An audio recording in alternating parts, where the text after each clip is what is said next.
This is two teams that, you know, have been on break, right? So it's like I expected a way worse hockey game. I'm talking about like sloppy and, you know what I mean? Like this was a good hockey game. I thought the goalies were good. I thought both teams, you know, stars made big plays, right? And then it could have gone either way in OT. It's just, you know, they didn't score on one side, and then they just went down the other way, and then Lafreniere scored. So, I mean, I'm not worried about the Avs, honestly. No. Like, I thought they played a good game, and they'll be fresh and ready to go tomorrow. And obviously, Jersey haven't had one more practice than the Avs, but the Avs had a big practice tonight. It was a game. You know what I mean? So it should be for a good game tomorrow. But I think tonight it was nothing to complain much about, honestly, in my book. It's not a bad or an ugly showing from the Avs, and it is the first leg in a back-to-back. So there's a part of me that thinks it played out close to the best case scenario. Best case obviously would have been winning in overtime. Sure. But I think what's frustrating is you get such a great game from Georgiev and two dominant first periods that make it feel like this was so much more within their grasp and let it slip away ever so slightly. Yep. But I also don't think it was ugly. I don't think the third period was ugly. It was just their weakest period. Yep. And I think it's just sad to see them play so dominantly for a significant part of this game and not walk away with the win. But coming out of a break, having a new player in Zach Parise, there are still so many positives to take from the game that I'm not upset about it. Just think it was a little bit within their grasp. So that stings a little bit.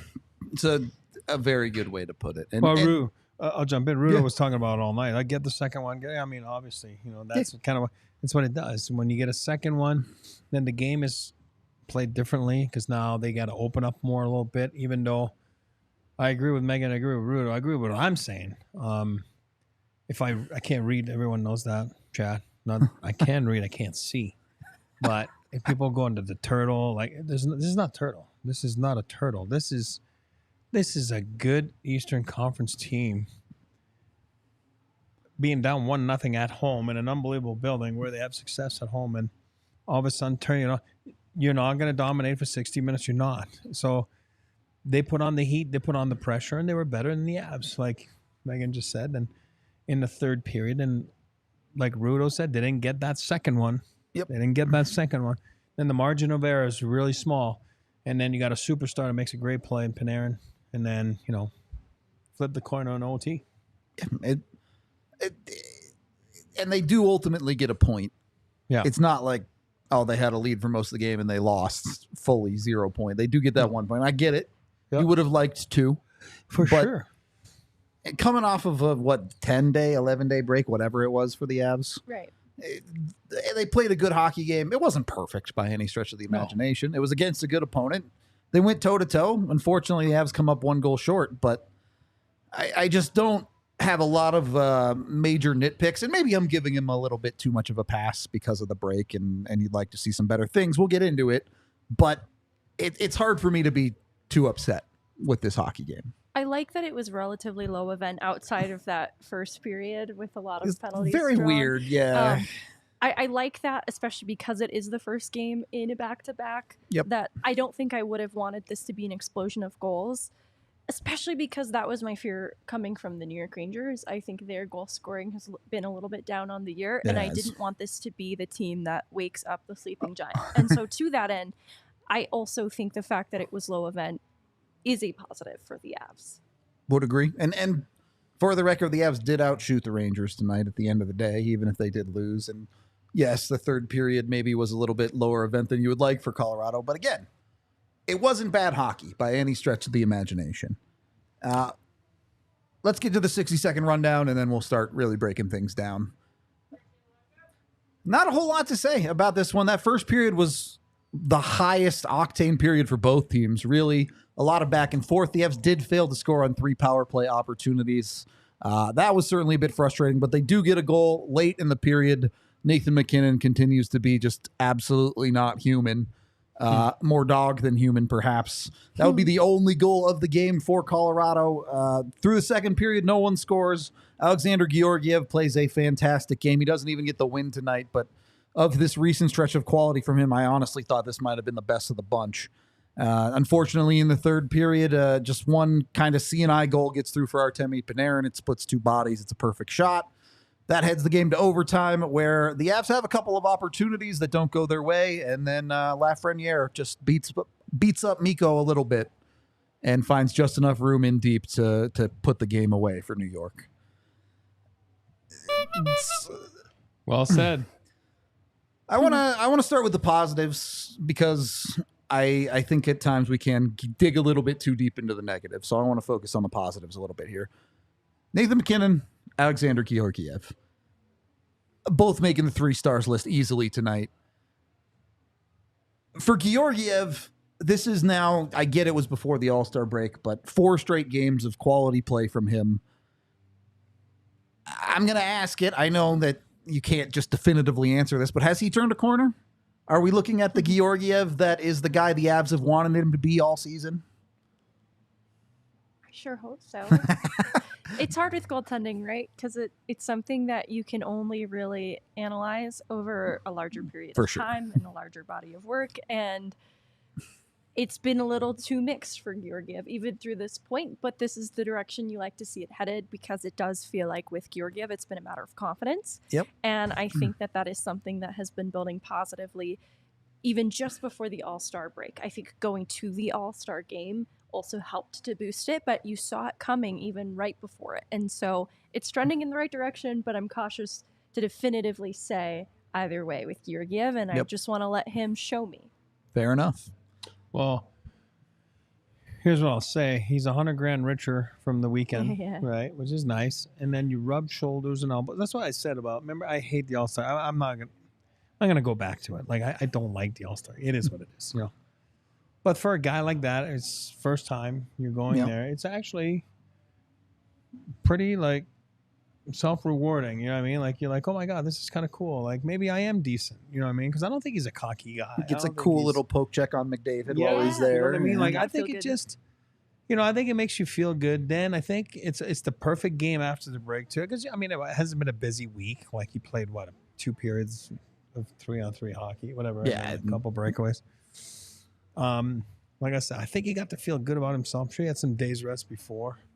Now he comes into familiar territory, right? His old stomping grounds. Before you ask me, and in case you're going to ask me, like, yeah, he's coming back tomorrow. He's playing again tomorrow. And that's just my guess. It's just my guess, pure guess. It's an easy back-to-back. It's the easiest of back-to-backs you'll get. You're probably not even switching hotels. Same hotel, you think? Yeah. Yeah, they're not. I mean, drive down the turnpike. Don't just drive down tomorrow for the game. And where are they after tomorrow? And then they'll probably fly out tomorrow and then go to, I don't remember. Yeah, I don't know where the third game is on the trip. Carolina? That sounds Carolina, right. Yeah, Carolina. So they'll fly out tomorrow night after the game. So, yeah, they're probably already back in their beds right now. Like, yeah, I'm just saying. It's easy. Listen, I play in the East. It's the easiest back-to-backs. So, yeah, I think he felt good. It's the best I've seen him all year. Yeah, but it's one game. But this is a good start though for the last stretch going down to the dance. And I think he's going back again tomorrow, you know, for all the reasons. And, you know, I think we'll see Eustace a little further down the road trip, you know. You've kind of waffled on him a little bit this year. First 40 games or so, you're like, yeah, he's a top 10 goalie for sure. Yeah. These last 10, you're like, I don't know. Yeah, he's performances like this get you back in the boat a little bit. No, absolutely. I'm going to say not first 4. I'm going to say first 20. I was like, man, he's a top 5 goalie in this league. Listen, after last year's sample, I thought he was good in the playoffs. You know, he didn't steal anything. You know, but you're not going to fault him. I thought he was outstanding this year, like the start and then that is a rough stretch. The last 25. You know, and I just saw his play go down like this, and it worried me. You know, the number of like key saves that are needed to be made were not made. But I did like the last 10 days or so before the break. You know what I mean? Like I thought he was gaining, like Megan said, like for me, my trust back, you know? Yep. And it goes like that with your coaches and your teammates. And now I really like what I saw today. I think we saw the Georgiev the first 20 games with top of the blue, confident, big, square, quick feet, key saves, you know, a good play, a top player on the team. You know, if you look at it tonight, he was one of the top players for the Avs. When you're going to go play against good teams like the Rangers and stuff, you need great goaltending. Good goaltending is not good enough. You know what I mean? So in this league, he needs more. He needs a big road trip to show me that, you know, that he's coming back. And I do believe that, again, we'll talk about that later, but I think the Avs are going to go help him out and get him an older mentor slash, you know, partner in crime in net. Just say Fleury. It's fine. Yeah, just say I would love it to be Flower. Yes, yes. Something like that. You know what I mean? So that would be awesome for me. Yes. And I think part of, I don't want to call it a refreshing loss because losses never feel good, but you've seen a lot of games over the last stretches that were the losses for the Avs where you're saying, oh, you needed a better save. Oh, the Avs gave up too many goals. Tonight, it was the opposite. The Avs didn't score enough goals to get the win tonight. And you look at the 2 goals against Georgiev, and you have one from Panarin that's just a perfect shot that happens to slip through 2 bodies, a hole the size of a puck. Nothing Georgiev can do about that. And the other one is Alexis Lafreniere from the hash marks. I mean, 2 goals that you're not asking any goalie in the league to do a better job on than Georgiev. But he made you know, a bunch of key saves, right? You know, all night long, especially early. So well, and especially shorthanded because yes. Well, I shouldn't say shorthanded. On the man advantage, the opposite of shorthanded. Thank you. Sorry, on the man advantage, they created more shorthanded chances, they being the Rangers, than the Avs created with the power play. Yep. And that is not a likely scenario for a goaltender when your team does have the man advantage. And he was prepared for it early when he had to kind of weather that storm. Wake up and lock in a little bit. He had to wake up and lock in. And so for a goalie that has unfortunately earned the nickname Georgiev through this point, a 2 goals against night is refreshing. Like you said, Rudo, it is a changing of the tide. It feels like that it's a much tighter game. This is a good team too, so you can wear that with a little bit of pride if you're Georgiev. And he gets a save percentage above 900. Yeah, for the season, 15 of 16 high danger chances stopped on his behalf. Stuff. There's a lot of things to be really proud of individually on Georgiev's side. Yeah, and then that goes against 2. It's like even below 2 because it's in overtime. Yeah, it's a 65-minute game. Yeah, so... Georgiev doesn't roll off the tongue. I just want to retire the nickname altogether. No, he was great. I thought he was really good. And then the other side of it, the 1 goal the Avs do score, Nathan MacKinnon. What can't this guy do, honestly? And you know, the goal itself, not great from Jonathan Quick. Not going to lie to you. That's a puck that probably shouldn't go in the net. But everything leading up to that goal is Nathan MacKinnon just saying, yeah, I'm better than everybody else on the ice. Yeah, I mean, and again, for a goal, he's so hard because he's coming so hard, and then he's like, tick, tick, tick, tick, tick, tick, and then he unleashes it. Then you're like, what? And you don't have time, right? And it's like, whoa, it's in the net. But go back to that play there. Like Nate, he makes a sick play to Mikko with like 5 minutes to go. You know what I mean? Yep. Like, wow. I don't remember if it was a save by Quickie or. Yeah, Mikko kind of just shoots it right into him. Yeah, that was a sick play. That could have been the dagger right there. You know what I mean? And walk away with a 2-1 win, but didn't happen. So it's in MacKinnon's case, it's not as much of the Georgiev. It feels like it's building to something. With MacKinnon, you're like, don't let him cool off during the break. This is a 14-game point streak. It's the second double-digit point streak he's had this season. Not so bad. The fastest in franchise history, not just Avalanche history, but franchise history to 85 points. That includes a bunch of dudes in Quebec who played in the 80s. Yeah. Nathan MacKinnon, the fastest. McQuinnon. Yeah. You're at the point with MacKinnon where you just sit back and enjoy it because you're watching one of the best players in the world, if not the best player in the world right now, in his prime, in his peak, You may never see a guy play this well again in your life for your team. So Yeah, it's a treat. It's a treat for sure. just gotta take it for what it is and savor every moment of it. So that's where I'm at with MacKinnon. It's that good. Unfortunately, only good enough for 1 point for him and 1 point for the team tonight. But still, he was the guy that got that part of it done for Colorado. On that note, if you want to, I don't know how to make this a dog. I wouldn't feed a dog illegal Pete's because I would want to eat it myself. So I couldn't get there. But if you're hungry, Illegal Pete's has you covered with absolutely delicious burritos, the queso to die for too, and happy hour from 3 to 8 p.m. with delicious margaritas. You can get all of that goodness at one of a bunch of different locations here in Colorado, all over the state, including one just a couple blocks from the DNVR bar. So come hang out. Come get some delicious Illegal Pete's. You can pregame an Avs game here with delicious burritos with them, and then come down, come say hi to us at the bar. It's a good time. Check out Illegal Pete's today. Get yourself some delicious burritos over with them. And then, of course, the best around with Bet365. They got a special offer for the big game, as they call it, coming up on Sunday. If you put down a $50 parlay on Chiefs versus Niners, you'll get $5 for every touchdown scored. So cool. You're guaranteed a good amount of money back, especially with those two teams. They do some touchdown scoring, as they say in the business. You can tell that I watch a lot of football, right? Go get in on that bonus for the Super Bowl. Of course, you can also go with the NHL bet. When you sign up with code DNVR, you put $5 on an NHL game, you can get $150 in bonus bets just for signing up with that DNVR code with Bet365. Come join with my bets. None of them hit tonight. That's okay. I'm just glad hockey was back. They usually hit. They do. Some nights you do good, some nights you do bad. I was feeling fanciful about Zach Parise, and Mikko let me down tonight, but we'll get to that in a little bit. Anyway, use Bet365. Use the DNVR code to join. You must be 21 or older. You must be physically located in Colorado. And if you or someone you know has a gambling problem, call or text 1-800-GAMBLER today. Second period of the DNVR Avalanche podcast. Other positives tonight. I'll open it up to you guys.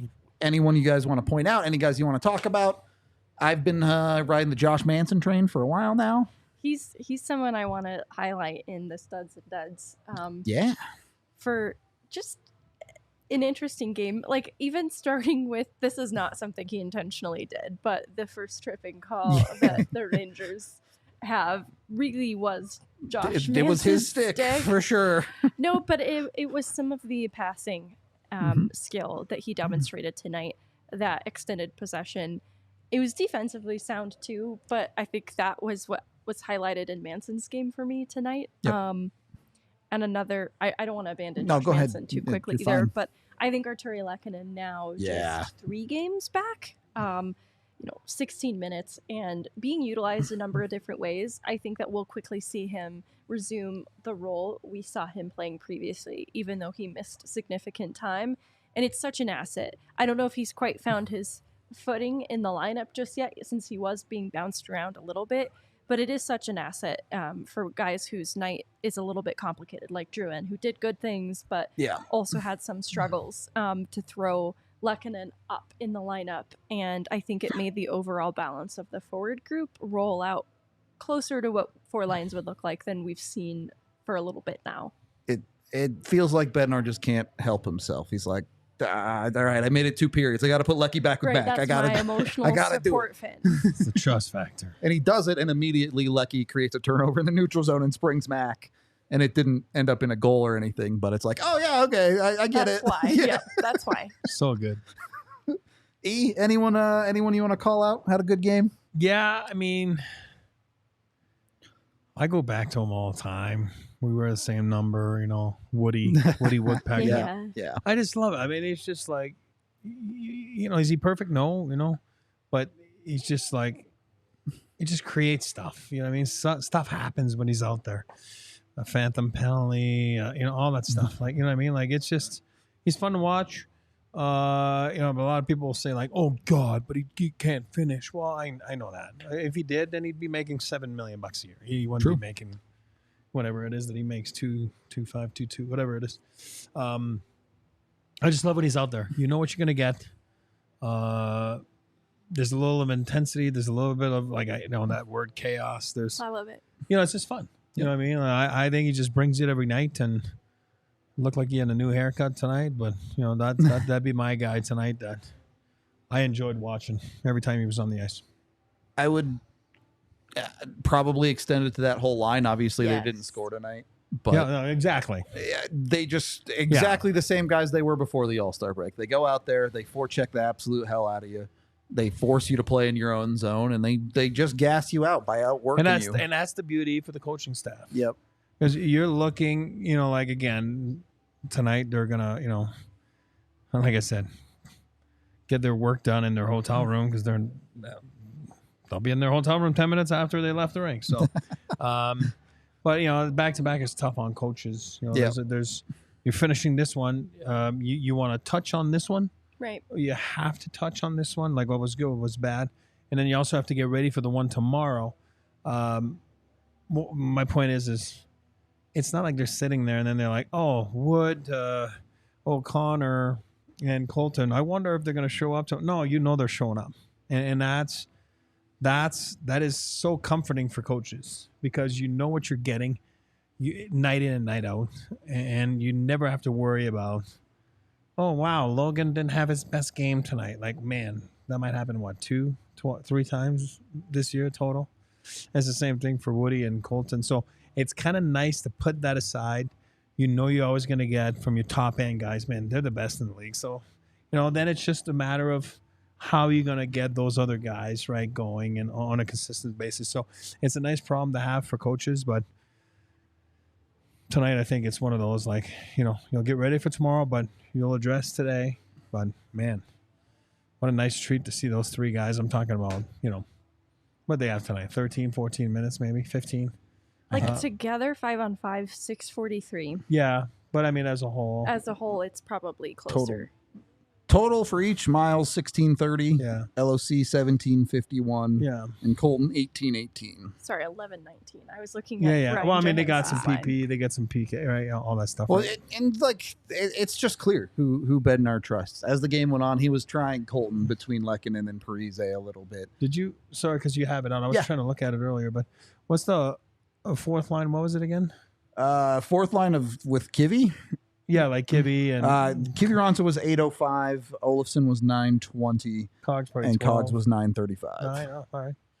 With some PK. Since we're going through it, Parise 1124, Ryjo 1308, and then Lehkonen 1639, and then MacKinnon up at 24 minutes, the only guy above 20 minutes. Druin at 19, Mikko at 1845. That's a pretty good mix. Yep. Honestly, I think it's a good mix. It's much more I balanced. mean, on a tight game, you know what I mean? So A close game. They Yeah. don't lean on the stars. I thought They it have was a good. back-to-back tomorrow, and you didn't play Cale McCarr for 32 minutes, even though Yeah. you went to overtime. It No, feels I- a lot more sustainable, right? It's a good job of ice management tonight.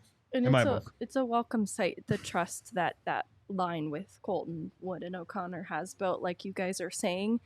When you're looking, I think it was in the second period where there was just not a whistle and there were some really long shifts for guys. The personnel you see that is going out there is that well-conditioned line of Colton, Wood, O'Connor, because they can sustain it. They can eat up those minutes in a responsible way. Yeah. And the way that they play together is not a liability. Their off nights don't dip far below anything that the coaching staff can't just anticipate from them. It stays very consistent, and The floor they is high. only Yeah. allowed one shot against in their night. But so did Ryan Johansson's line, which I think is interesting because of the Parise and Lehkonen effect.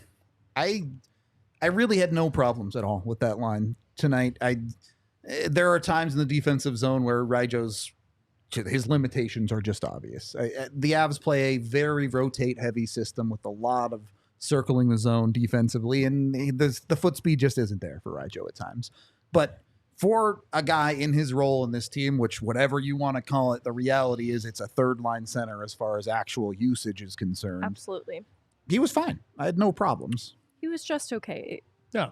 And I think that this is maybe not fair and it's a demerit of him, but I think it is Lehkonen influencing For sure. how that line looks. Makes everyone around them better all the time. There is no doubt who the motor is. And it's Lehkonen when it comes to that line. And it's nothing against the realities of the situation. This is just who Raijo has been this season. And we all know Cogliano is Cogliano. He's very good at what he does, but there are limitations to his game. Yeah. If AJ was here, he would identify Lehkonen as the adult. That is a good line. way. There you go. Lecky's the adult on that line. Weird to say when Cogs is on that line, but true.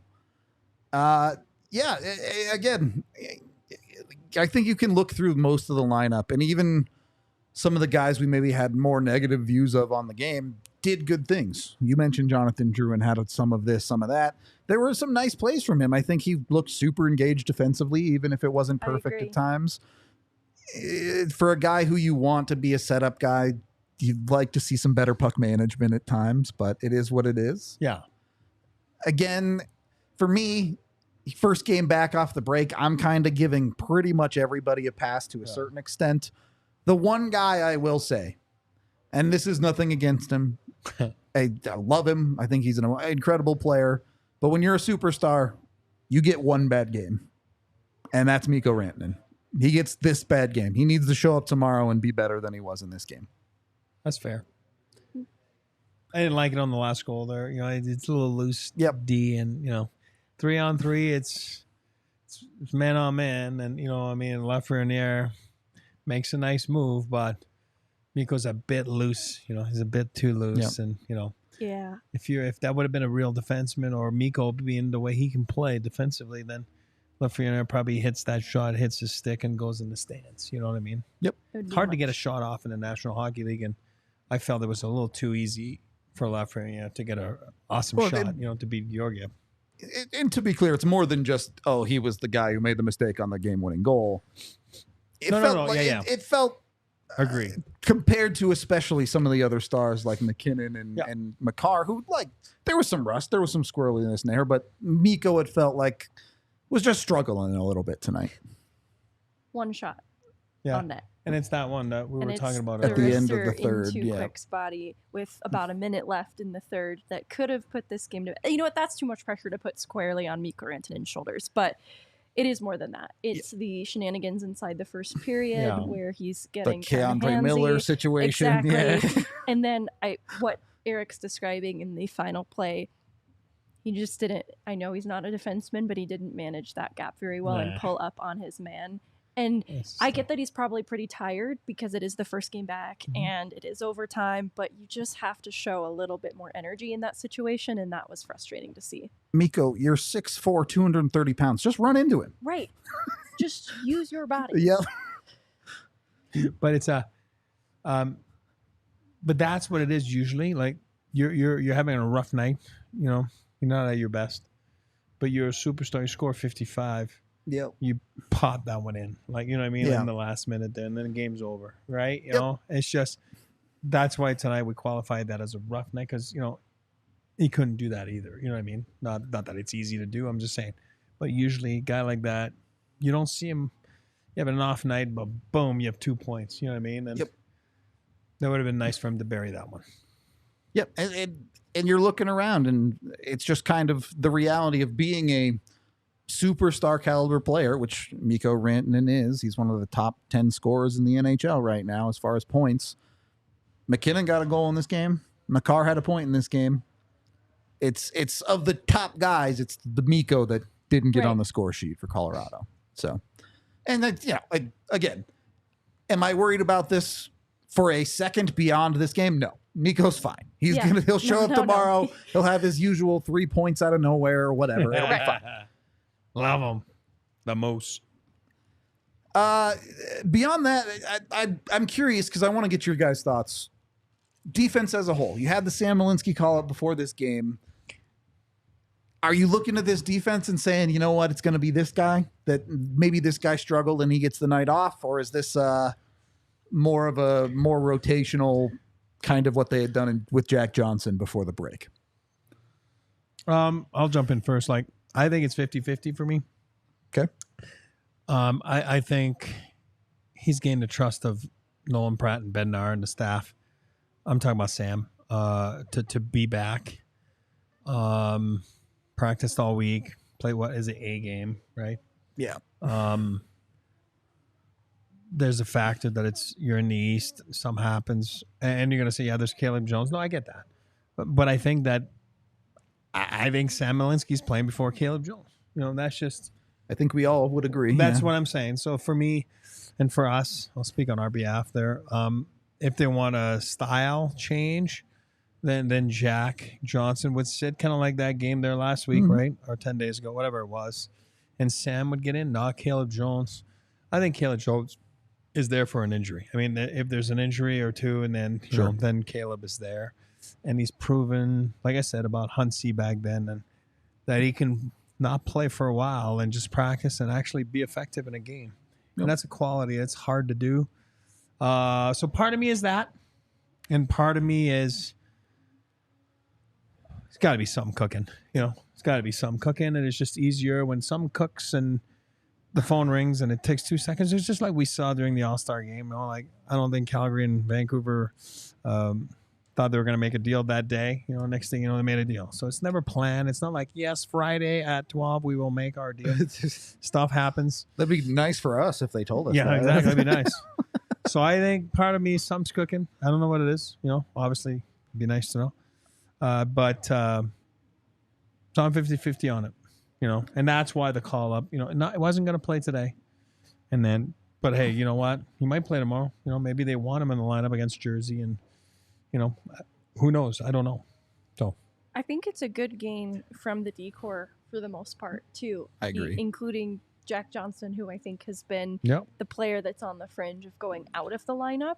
As long as I don't try to compliment him, he plays great. Yeah, I thought it was pretty sound. And so the good. reason I could see Malinski getting the nod on this road trip is, like Eric is suggesting, if they're looking for something a little different against a team like New Jersey. Because the goal scoring was a little bit down, Malinski does bring possibility of production from the back end. And that is perhaps my only criticism of the night inside the decor is for Bowen Byram, who I think played a very responsible game defensively. But creation-wise, I expect just a little bit more from him.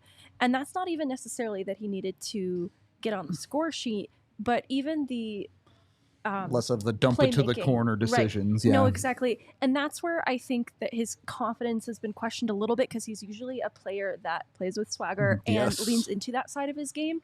And that's where I've seen Malinski lean into that side of his game more and with more confidence, very boldly. Sometimes, there's risk involved. And that's what I want to see more of from Bowen Byram, because I think he's a little afraid to make mistakes. And I understand why he would feel that way, but it's also such a strength of his game.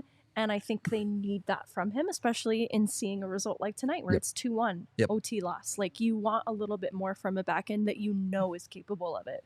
How many times have we talked about how important the Avs defensive production is? And I know Kale and Manson got assists on MacKinnon's goal, but Manson was, he had a lot of attempts blocked. Yep, That's sure. where, comparatively, it's like, all right, Byram, I want to see more effort, more try. It feels like we're waiting to see Bo be Bo. Yeah. Because it's not like this is something that he hasn't done before. We've seen plenty of that in his game over the multiple partial years that he's played here. And when he does that and the decor does that, then it's like AJ says it all the time. It softens the problem at the 2C level. The load of the second line in general. It just kind of the load a little bit. It just so tonight, the Avs were averaging almost 5 goals a game the past month or so, which is ridiculous. Which is outrageous. It's outrageous. You can't get going at that pace, and there's no way, But tonight, it would have been nice to get that extra one. You know what I mean? And it just didn't get it. And part of it was, like we're all saying, the back end was not activating as much. Quiet. Not But again, give credit to the Rangers because they played a good game. It was tight in the middle. It was not because it's bad ice and MSG, but because it was a well played game by both teams. Both decors played well. Both definitely. Some nice back checking on both sides. There was not a lot of room, and that's why it was not a lot of events, right? So I don't want to do a poll, but I do want to ask this question, even though I'm fairly confident of the answer. Do you ever put Malinski in for Byram for a game? Not unless Byram's hurt. Correct. Yeah. It's just not, you're not putting Malinski in for Bo. It's just not. No. Like, I'm trying to think what world I would entertain this. Like, is there... No, I'm not even entertaining it. Like, oh, is there another right-handed defenseman out of the lineup and Malinski gives them... But no, I'm just not buying it. Me either. And it's... a big portion of it goes back to what you talked about with Bo in this game. Was he, Bo and Byram, all over the place awesome? No, but he was still able to put together a reasonable defensive performance. He ate big minutes. Yeah. And so Yeah. he was trusted by Bednar in his usage. And Bednar has consistently done this with Bo too. Anytime he feels like he needs an extra guy to play up in minutes, he'll play. It wasn't crazy tonight, but he's not afraid to play Bo 22, 23 minutes a night if he has to. And the reality is he just doesn't trust Sam Malinski defensively in that same way. Yeah. Still learning a lot. Yeah. Understandably so, too, for the record. Not that I don't love Malinski. It's hard to play defense in the NHL. But the best thing about playing defenses in the NHL is you have NHL goaltenders behind you. I am sure that Jonathan Quick is a great guy. I hate when the Avs have to play against him.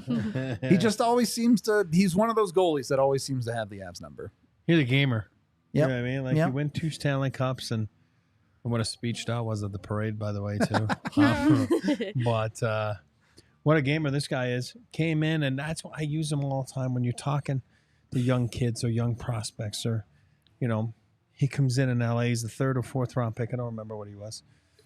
He's kind of the no name because they have this stud guy, Jonathan Bernier, right? That was a top 10 pick, whatever he was, right? Bernie was, God, he was. I don't know what pick he was. I'm going to say he was top 10. So he's the goalie of the future in LA. Plays, makes the team at 18 or 19, and Jonathan Quick's in the minors, and so it could have easily been like, oh, I'm the second fiddle, I'm secondary.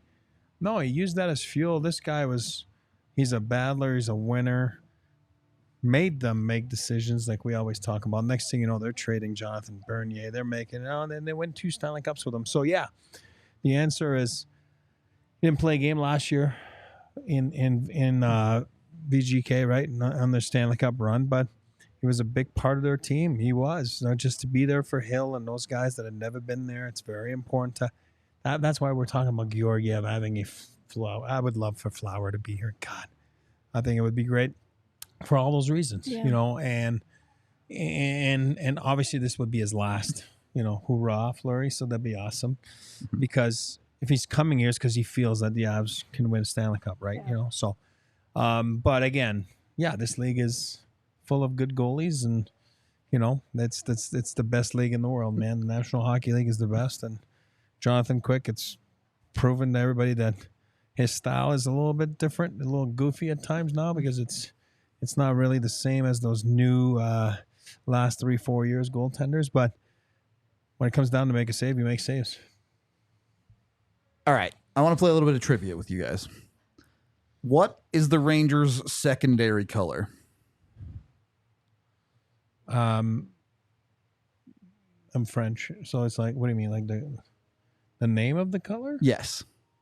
Secondary. Yeah. Red. Correct. Yeah. What is the name of a bird of prey smaller than an eagle?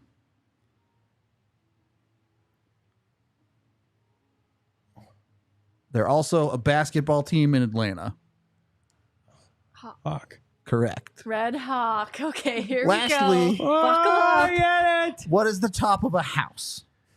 A roof. I'm sorry, did you say a bird of prey smaller than a needle? An eagle. Oh, okay. That's why I was like, what in the I didn't know where you were going with that one. okay. And then I thought it was like something weird about the Rangers jersey. So I'm thinking No. I'm thinking, what? Just needed the color. Oh, right? I know. so sorry. I saw where you were going. I Red overthought Hawk it. Yes. Roofing. If you want to protect the top of your roof like Jonathan Quick protects the net, Red Hawk Roofing's the way to go. And the best part is you don't have to pay anything to get a free inspection from them. They'll go out, they'll take pictures, they'll give you a whole professional inspection to show you what's going on when you're with your roof. Hopefully, it's totally fine. Hopefully, everything is all in order. But if something is wrong, they're the best roofers in Denver. They can get it all fixed up for you. And even if you don't get the inspection, if something happens, they are available 24/7. They can come out and do emergency fixes. They can do whatever it is you need when it comes to your roof. So head on over to redhawkroofing.com today to get a hold of these guys and make sure your roof is looking good. And then when your roof is all set up and perfect, and you have a little bit of extra cash because you got the inspection and they said it looked good, go over to Game Time. Get your tickets to the next Avs game or Nuggets game or whatever game you want. You'd be like Eric and go buy tickets to the next BU game if that's your thing. 4-2 right now. Nice. You can get in with Game Time with code DNVR and get $20 off your first purchase of tickets. Game Time guarantees you the best price on tickets. Tons of ways to save money, like the section selector. You can wait for last-minute deals. All sorts of different options when it comes to Game Time. And the cool part is, if you find tickets somewhere else for cheaper, Game Time will reimburse you 110% of the ticket cost. So they've got you covered no matter what. Join the 15 million people who use Game Time to get their tickets today. There's a link in the description to download the app. Make sure you use that DNVR code. Third period of the DNVR Avalanche podcast. You're looking at a Colorado team. You've got the back-to-back coming tomorrow. You get 1 point out of tonight. Expectations for the New Jersey game. Got to get at least 1 point. If you go OT again, you get 2 out of 4 points on a back-to-back to start a road trip. Is that good enough? I think it's good enough. I'm going to go with the absolutely murder Confidence Jersey tomorrow. Yeah. Listen, having played tonight is huge, because it's an interesting thing, right? Because New Jersey will have this will be their first game back from the break, so that they will be rust. There is going to be rust, and the Avs. And that's where the Avs can win the game. They can win the game in the first tomorrow because your reflexes are you're back on game. Decision, mental, preparation, reflexes. You can do all you want practice wise. It's never the same as a game. So the Avs have the Avs are tired. Like I said, wow. I don't call that a back to back. Like honestly, it's not. It is so easy in the East. But I do believe that the Avs jump on them tomorrow. They win the game in the first. That's just what I think. I would have liked that. That was a key thing. Oh, my God. So you push that down, and all of a sudden, freaking BC scores again. Now it's 4-3. Jesus. Touching thing. I'm cursed, I guess. You're cursed. I should believe in the superstitions. He says the word, shut out. Next thing you know, then he knocks the phone off. But I do believe the Avs tomorrow can win the game in the first and, they kind of walk away with it, set the tone. Take a few goal lead and never look back. But I would have liked, remember the keys. It's like, hey, start the road trip on the right note. It's a 6-game road trip, 12 days. Be nice to get 2 points. I think, listen, it's a fair deal getting 1, and especially when they played well. They could have played bad and then, escape with a point. And you're like, oh, God. I thought they played well. I thought they could have easily got 2 points. They got 1 point. Sets them off for tomorrow. Sets them up for tomorrow. And I do expect another good game by the Avs tomorrow. I think they look well rested mentally and ready to go. Yep. I'll be content if they get a point, but it is a winnable game against Jersey. For sure. And I think the respect comes from the caliber of competition in Jersey and just generally on the first few games of this road trip. Like tonight, it was a challenge against the Rangers. Jersey will pose a challenge, Carolina then after, Florida then after. And so in measuring that, sure, I'll be happy if they walk away with a point out of New Jersey. Yeah. But it is a winnable game. I think it's within their grasp, especially because there were things structurally that I thought were pretty sound for having come out of a break. That's why I didn't think it was a bad game from the Avs that can build upon it in a positive way tomorrow. It should be winnable, but Jersey is also a great team. No Jack Hughes, right? So no Jack Hughes helps. 2 more things for me. 1, Zach Parise, first impressions. I like him. Let's go. He's a hard worker. He's you're never going to question his effort. You know what I mean? So it's and I commend that. First of all, he's going to be well rested, even though he is an older guy. He hasn't had the grind. Having 4 months off will do that. Yeah. It's huge, but there's also a rust factor, right? For sure. Totally. So again, I think it was well managed. tonight by him and by the team. I think his assignments weren't too overwhelming. I thought they managed his ice time real well, and I think he'll be better tomorrow. Because he's going home, so to speak. So many years was he a New Jersey Devil. Plus, it's just the first one's out of the way. You're just kind of like, okay, you know what I mean? Like, it sounds stupid, guys, but it's not. Like, you don't know where you are, and I use small examples. Like, you don't know where you're sitting on the bus. You don't know where. It's not superstitions. It's preparation. Mm-hmm. You don't know when you're coming on the ice. Like, oh, am I? I like to go last, but here's it MacKinnon that goes last. When you're stepping on the ice, like, there's a lot of little things. It adds comfort. Right? It's just a comfort. It's when you're not there, you're just standing there. You're just looking around, like, oh God, what is it that I do? You know what I mean? And you feel your way. And this is a guy that's got a give and take 1,000 games, whatever it is, right? I don't even know what his totals are, but he's over 1,000 games. But I'm saying, been around for so long. But it's still a new environment. It's a new locker room.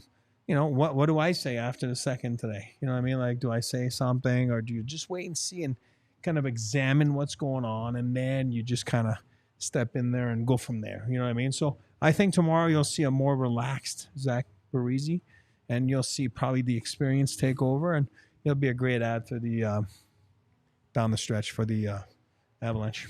Buildings he should be pretty familiar with. Absolutely. Having played early in his career in New Yeah. Jersey and then for the Isles the last couple of years. So it should be good. I've never played hockey in the NHL, but I feel like a single game back would feel like I got hit by a bus. Yeah. And what Like I'm us. really proud of in Parise is how he wore contact in this game Yeah, and was for sure. engaged for the entirety of it. It was impressive, and not that I had any doubt in his conditioning because of everything I've heard That's about right. him. He looked good He did. in that sense. For Sure. a guy who is 39 and hasn't played hockey in a few months, he looked really good and well conditioned, and that's why I think that he'll acclimate pretty well here once he gets more comfortable with their systems. 100% agree. Anything else you guys want to touch on tonight before I go a little bigger picture? No. I'm good on that one. I know it's a little weird for a 10-game segment because there was a big All-Star break in the middle, but ultimately, over this 10-game segment, the Avs go 7-2-1. Best one of the year. Their best 10-game stretch of the year as far as 10-10-10-10. They're a good team. It's not only are they a good team, especially lately, they've been a fun team to watch.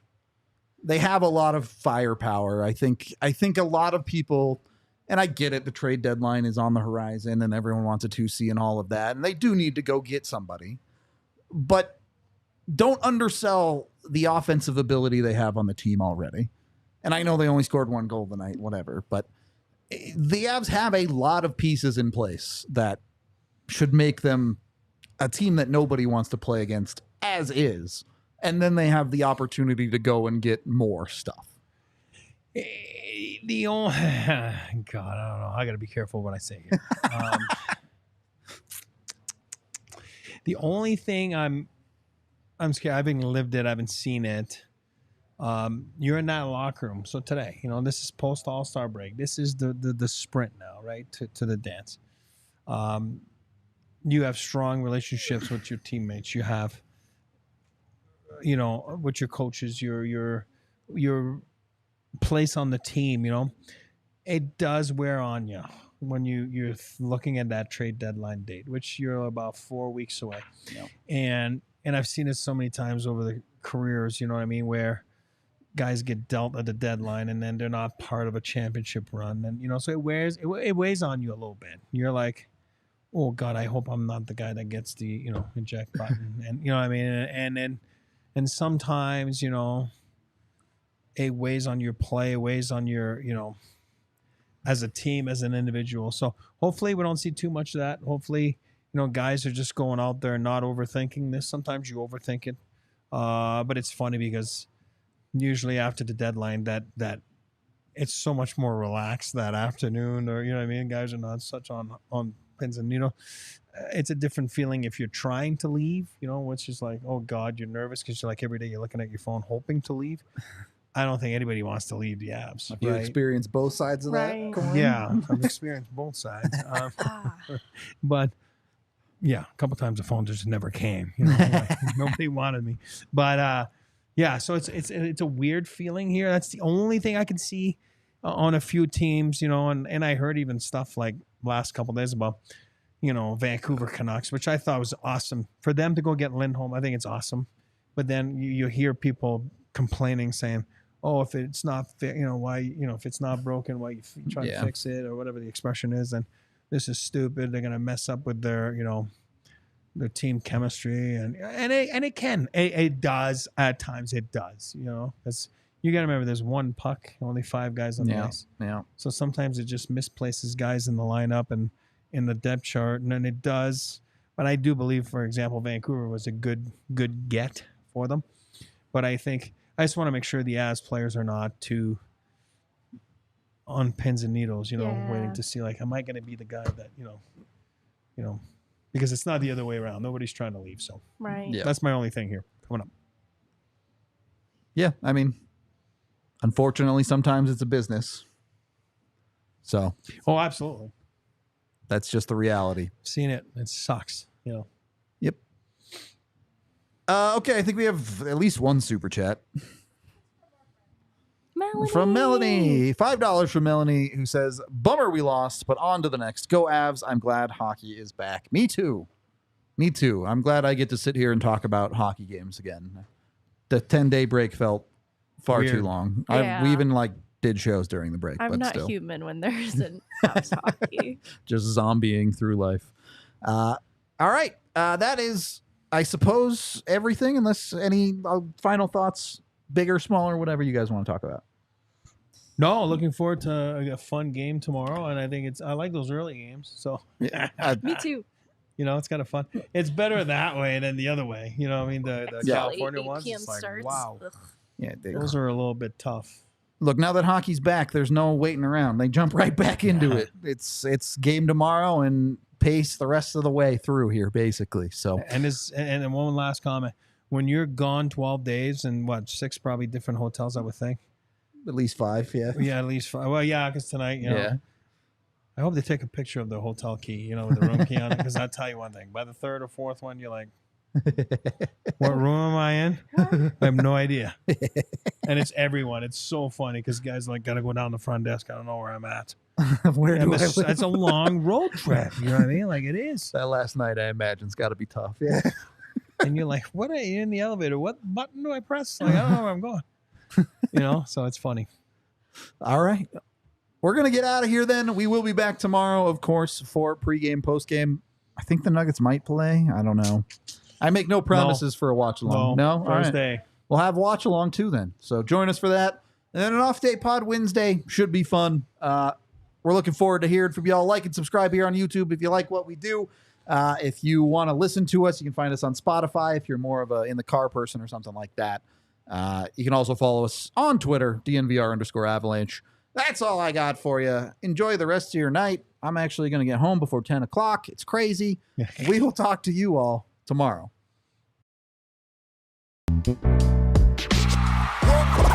Y'all silly like the mayor.